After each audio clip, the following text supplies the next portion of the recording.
Hello guys. My name is Anna. I'm a woman FIDE master and professional chess coach from Georgia.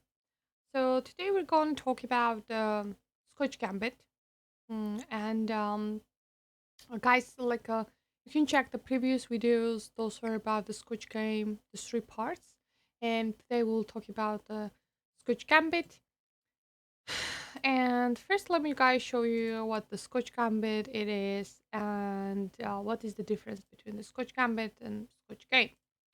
So first, it starts with the e4, e5, like Scotch game, knight f3, knight d6, d4.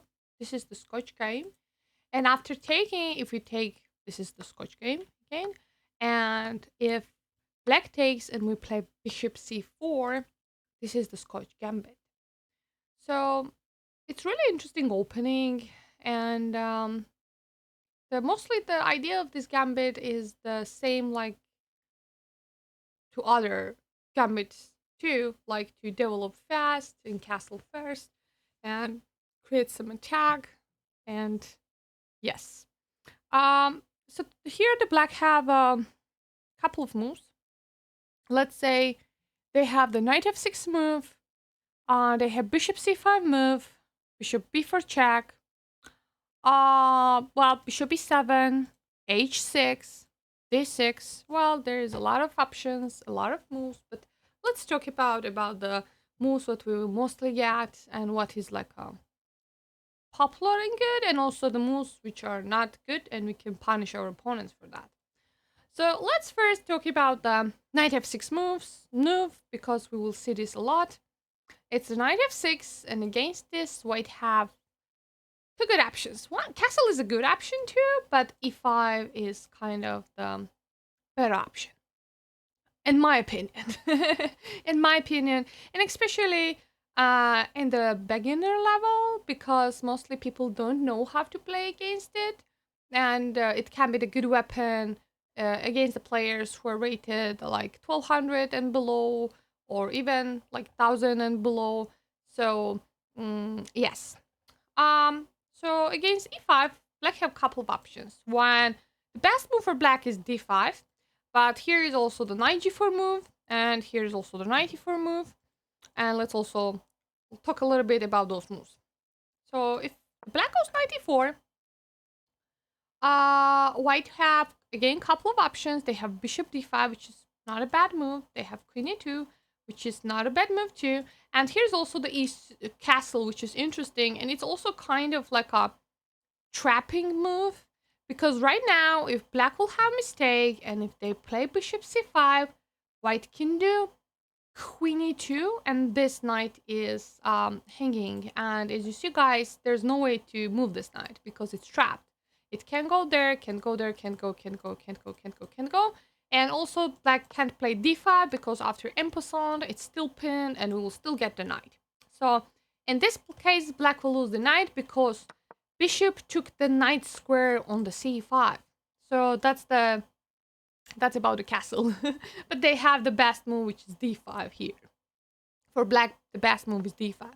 If we will don't go for that kind of trapping moves, then we can do either queen e2, and after knight c5, we can do technically like castle, for example, or we can also play bishop d5 move, and if knight moves against castle, so white is more developed, they have better center, and it's interesting position.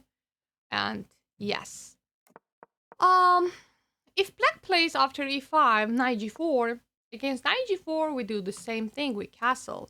And e5 pawn is not hanging, guys. It's not only about this opening. It actually happens in also other openings. When the opponent already castled and when e-file is open, it's always really dangerous to take that pawn because you can get pinned. For example, right now, black takes, we take, black takes, and after rook e1, this is the perfect pin, and black will lose the knight because even if they protect it, there is f4 move, attacking the knight, and it's gone.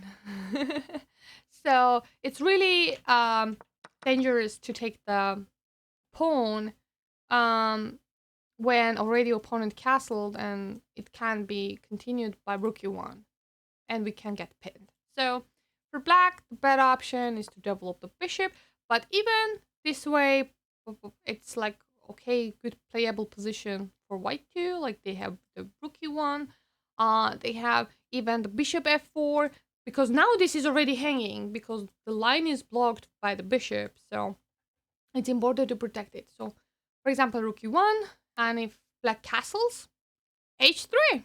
This knight is readily placed, and after castle, if they move it on the h6, you guys probably know about this idea to take and break the structure near to the king, and the black king is really exposed, and the pawns are bad, and it's like a double pawn, an isolated pawn. This is all bad, so yeah.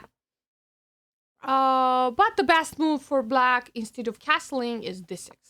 And after d6, if we take, they also take back, for example, with the queen, and they can kind of try to develop in castle.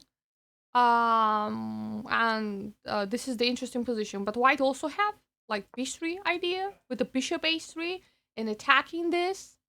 So keep guys this in the mind. This is like we are not analyzing how to play against every single move. Guys, just show you a couple of ideas what you can use if opponent will do some specific moves and stuff. So, okay. What about if after we play 5, an opponent plays that best move, which is d5? Then we play bishop b5 to pin this and to move the bishop. Now this is under attack. And if black's, for example, moves, we just take the central pawn. And game kind of will continue from here. Like white will castle, and they can somewhere attack on the c6 and take on c6 too. There's a couple of sharp lines here with the sacrifices, but we will not go that deep, let's say. Maybe once after I finish to just introduce you guys a couple of openings, then maybe I will also guys show you like deeper ideas and moves, and we will make like a bigger videos to understand more stuff. But let's stick with this at this point, and then we can improve it. If opponent don't plays knight f6, and for example opponent plays bishop c5, here white have one really interesting move, which is c3. So idea of the c3 is we just want to take it and get the good center. The best move for black is knight f6, but if black will take, because that pawn looks juicy, white have the bishop sacrifice, guys, because this is not protected. Black bishop is not protected. When we see non-protected pieces, this is the great motif for tactic. So we take that, and then we do the queen check, and then we get that bishop. For example, king moves, and we get that bishop.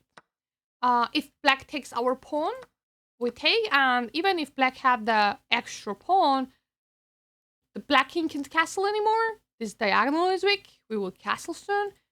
This is bad position for black. this is not the pleasant to play.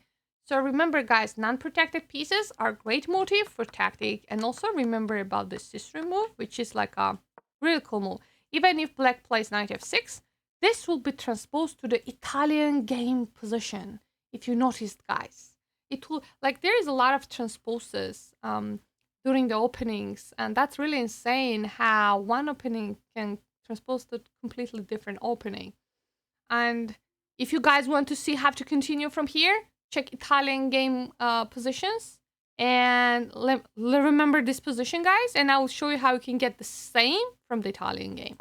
For example, when you start knight f6, knight f3, knight c6, bishop c4, bishop c5, when white plays c3, black plays knight f6, takes, and voila, exactly the same position what we had. So that's why it's good part to like know a couple of openings, because like you can technically transpose the positions, and you can get something what you really know most of the times.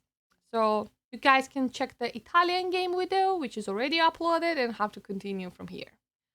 So Also, against the Scotch Gambit, so we talk about the bishop c5, we talk about the knight c6. Let's talk about a little bit about the bishop before check, which is one of the best moves. We play c3 here, and when black takes, here is the two options. One is to take back, and second one is to just castle and let them to take another pawn. And even if black right now have the two extra pawns, this is not that easy position for black because those bishops are insane. And white have the really good compensation at this point. And they have really good chances for attack. Especially if black plays the knight f6, we can do e5. And this knight don't have a lot of good squares to go. So you can guys try to play it. It will be like something similar to Danish Gambit, if you guys know the Danish Gambit. So yeah. Also, if if black plays something like a h6, for example, to not get knight g5 or something, we just castle. And then we try to attack. Like, if knight f6, we have e5. If d6, we can just either take that, and good center, good pieces, good position. Why not to play this? And even if the, even if our queen will be too early developed at this point, right? There's nothing for black to attack this queen, so they don't have like a really good chances to attack our queen. So it's a strong central queen, and mostly it's better to develop queen too early because it will get attacked, for example, by knight. And now it will not get attacked. So there's some other moves too about the Scotch Gambit, sorry guys, but we can review those moves maybe other time because like again, it's just to introduce you guys something, and then if you guys will be more interested, you can learn more about this opening and you can check some games, check some position, try to play it. It's really interesting, it's sharp, and it's fun. So thank you guys for watching. If you guys have any questions, ask me, and we will cover some other positions too, and we will also have some middle game positions and about the calculations, about the CCT, and about other things. And see you next time, guys. Thank you, and bye bye.